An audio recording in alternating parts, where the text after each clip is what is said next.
Bloody hell, what a window this is turning out to be. Just when you thought Thomas Frank might be taking his sweet time settling into the Hotspur way, he's gone and set his sights on one of the most underrated talents in the Premier League, Morgan Gibbs White from Nottingham Forest. Now I know what you're thinking. Another midfielder? Really? But hear me out, because this one actually makes sense for once. Gibbs White isn't your average championship graduate who got lucky. This lad's been quietly bossing it at the City Ground for 3 years now, racking up 7 goals and 10 assists last season alone while dragging Forest to 7th place. That's 10 spots above where we finished, in case you forgot that little embarrassment. And if you're a true Tottenham supporter, if you bleed lily white and can't get enough of proper Spurs analysis, then smash that like button and subscribe to the channel right now. We're building something special here for real fans who want the truth, not the glossy PR rubbish. And if you genuinely believe our team can have a brilliant campaign this season, type COYS forever in the comments. Let's flood this place with proper Spurs passion. The thing about Gibbs White is he's exactly what we've been crying out for since Eriksen legged it to Inter all those years ago. A proper creative midfielder who can actually pick a pass, drive forward with a ball, and revolutionary concept here, score the odd goal too. Frank clearly rates him from his Brentford days. And you know what?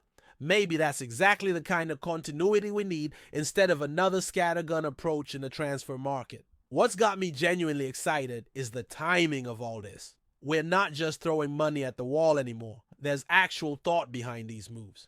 Kudus is nearly done for 55 million. We've got Takai sorted at the back. And now we're looking at a midfielder who's already proven he can handle the Premier League pressure. It's like someone's finally remembered that building a squad requires more than just signing the latest FIFA wonder kid.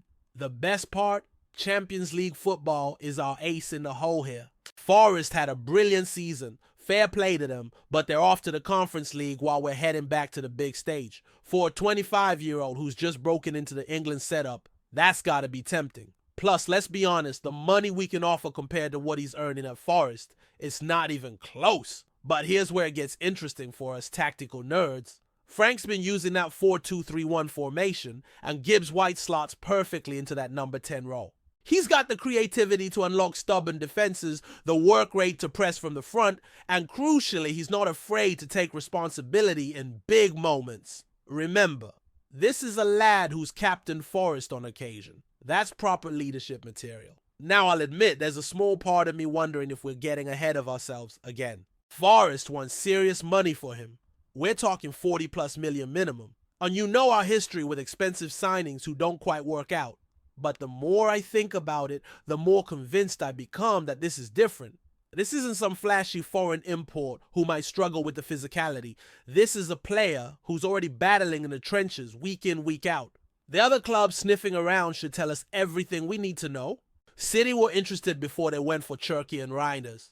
When Pep's scouts are watching, you know there's something special there. But we've got the advantage now because we can offer him what he wants most. That next step up in his career. What really gets me buzzing is imagining him linking up with Son, Richarlison, and whoever else Frank brings in. The creativity, the pace, the unpredictability, it's the kind of football we've been dreaming about for years. And unlike some of our recent signings, he's not coming in with massive expectations or ego problems. He's hungry, he's proven, and he's exactly the right age. Is this finally our moment, or are we setting ourselves up for another beautiful disappointment? What do you think, Spurs fans? Is Gibbs White the missing piece, or should we be looking elsewhere?